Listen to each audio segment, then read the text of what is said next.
төрийн тэргүүн зочилж, Монгол улсын ерөнхийлөгч, Зэвсэг түвшний ерөнхий командлагчийн гараас торгон хилээхээ дэргэд төрийн дэд одон медаль авна гэдэг бол ховорхон олдох алтан мөчөлөө. Энэ насандаа ярих зүйлтэй өтөл болоод үр хойчтой хүрнэ хуучтай болсондоо хилчид тунч сэтгэл хангалуун байлаа.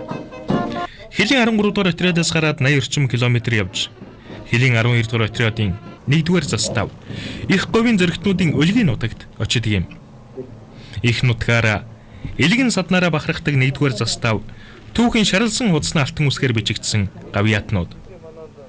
1939 оны халах голын дайнд Монгол зөвлөлтийн зэрэг армийн баруун гар нь болж 45 оны чөлөөлөх дайны тэргүүн игнэнд дайтаж 1940 оны их шуурганы үеэр уруудсан 70 гаруй мянган дууг 10 хүрэхгүй хилчнэн тогтоон барьсан гэд олон баатарлаг үлсэрээ энэ заставынхан их говийн зөрөгтөн хэмээх алдрыг хүртжээ.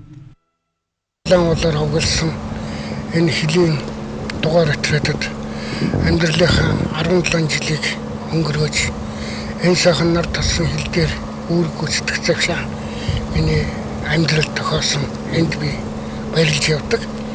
Манай отряд бол 1933 онд анх байгуулагчнаас хойш эдүгээ хүртэл 70 гаруй жилийн хугацаанд улс их орныхоо өмнө хүлээсэн үүргээ нэр төртөө биелүүлж явсан гавьяатай түүхтэй ийм хил хамгаалах байгууллагын ууган отрядын нэг юм аа.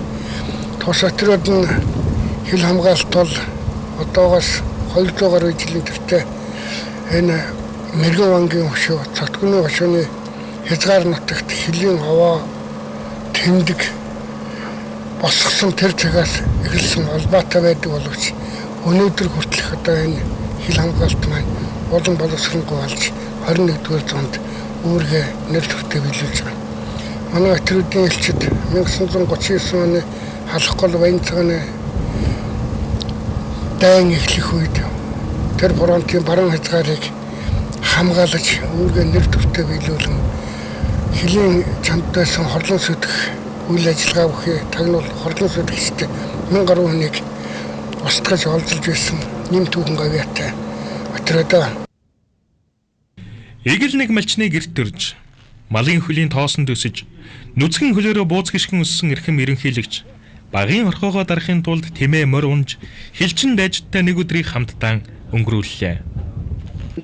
Хилийн заставд 2007 оноос хойш гэрээд хилчин төслийг амжилттай хэрэгжүүлж, эхний цэргүүд Батлан хамгаалахын их сургуульд суралцах ихээр шагнагдсан байна. Хилчид 5 хөшүү малаа маллаж, төмөс хүнсний ногоогоо тариалж, жилийн дөрвөн улиралд өөрийн хэрэгцээгээ бүрэн хангадаг болжээ. Хүн зорж, хичээж, зүтгэж чадвал элсэн дундч ногоо ургуулж болдгийн жишээг 12 дугаар отрядын 1-р заставын хамт олон харуулж байна.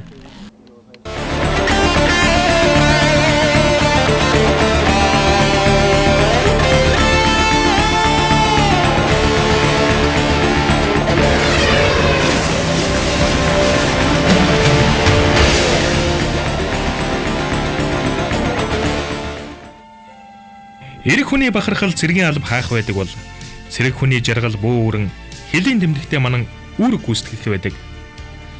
Монгол улсын ерөнхийлөг цагаагийн элбэгдэрч хилийн 789-р тэмдэгт дээр хүрэлцэн очиж хиймэр юугаан сэргээлээ. Эрэг хүний хиймэр сэргээсэн эх орны торгон хилийн зааг нутгаар ерөнхийлөгч аялж албаны хүмүүстэй хамт дурсгалын зураг татууллаа. Улсын маань торгон хилийн баган дээр бид ирчээд байж 789 гэсэн энэ сайхан өсгөт одоо ийм баг нь байгаа. Монгол улсын хил 50 байна. Манай хилчид дархан хилээ найдвартай хамгаалж эх орон ард түмнийхээ өмнө хүлээсэн үүргээ сайн биелүүлж байна. Эх орны маань торгон хил бүх талаараа хамгаалттай дархан хилчдийн маань сонор сэрэмжтэй хамгаалтанд итгэл найдвартай байгааг үзэж явнаа. Ингээд эх орныхоо сүлдэт багны дэргэдээс нийт ард түмэндээ эрүүлийн аз жаргал, сайн сайхныг хүсэн өрөөж, эх орныхоо хөгжил зэсгэлтийн төлөө, эх орныхоо тусгаар тогтнол эрхчлөөг баталгаажуулахын төлөө бүгдээрээ хүчин зүтгэцгээе гэж уриалъя. Ерөнхийлөгч хилийн зурвасаар аялж байхдаа үүргээ гүйцэтгэн, инхийн манаа зогсож байгаа эр цэргүүдтэй уулзаж амьдрал ах үгэн сонирхлоо. 7 хоногийн дараа халагдах хал цэргүүд өлчир сууж, намрын сэрүүнийгч үйл ажиллах төсвөр төвчээртэй жинхэнэ эрчүүд болон хүмүүжиж эр биеийн жигдэрчээ. Отхон баяр. За ямар зултай Ахлах байлгч. Ахлах байлгч. Хэдэн сар болж байна нэрээд? Тэгээ дараа сар болж 10 сар болж байна.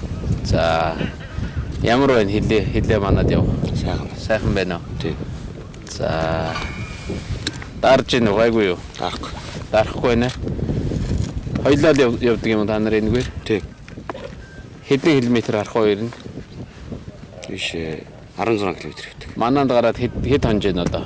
4 хонж байна. Морь гайгүй юу? Тий. За Хилийн зэрэг далб хааж байгаа ирчүүдэд түшиг тулгуур болж тусалж дэмждэг хүмүүс бол нутгийн ардууд. Хил хамгаалах ерөнхий газрын харьяа хилийн 9 дугаар отрядын 8 дугаар застав эр зэрэг малчин ард хоёрын хооронд нь холбосны үр дүнд харуулын үргийг малаа хариулж явахдаа эгэл ардууд давхар гүйцэтгэж мэдээлэлээр хангадаг болжээ. Тэгээд орон нутгад 10 банкуд ажилладаг бол бас эднийхээ тусламжаар бас бид тодорхой мэдээлэл аваад явах болчихсон. Хаасан. хаанаас Одоо бол 12 дугаар отряд хэлийн зэрэг. хэдэн жил? 3 жил. 1982 онд. 82 он. Он жоб байна шүү дээ. Би бас 82 оны зэрэг шүү дээ. Цэргээ лоосно. Хаанаас? Сквадра онгоо. За хэдэн жил хаасан? 1 жил. Чи 1 жилийн зэрэг байна тийм ээ. Өөрөө Хас солиор тас. Анхны 1 жилийн зэрэг. анхны 1 жил. 92 оныхоо. 92-93 онд. За он жавд байна да. 82 он. Яг 82 оны зэрэг тийм үү? За одоо бол 3 жил байсан. 3 жил байсан. Одоо хилийнхэндээ туслаад Тий. юу харж байна? Энэгээр юу харагдаж байна? Сонин сайхан. Тэгээ манайх энэ ставас бол 8 9 км-тэй байдаг энэ хаашаа. Тэгээ нэг хатамаалгүй хатан дотноос ишээдээс явж байгаа тэгээ цаан дээрээс. Намарж энэ дэр нь сайхан байгаа юм биш үү? Өвс бол Тий, энэ 8 9 сард нэг бороо орсон. Тэгээд нэг хэсэг зураахан орсоо тэр бороо. Аа. Тэгээд ус жоохон хэцүү байх уу танаа энэ? жоохон тий ус ер нь жоохон бас хэцүү л да. Хүүхдээ сургах цэцэрлэг эр зэргүүдэд зориулсан бэлдэржуулах байр. Үе үеийн хүндэт хэлжтийн хүндэтгэлийн танхим цэрэг амрах хөрөөгөөд гэрээсээ хол хил хамгаалахаар зүтгэж яваа ирчүүдэд хэрэгцээтэй бүхий л зүйл хилийн отряд заставуудад цогцолсон байна. Монгол эр хүний бахархал эх орны итгэлийг даасан зоригтгүй хэлжтийн мань нуруун тэнгэр хараа нь хурц байна. Мөнхийн гавья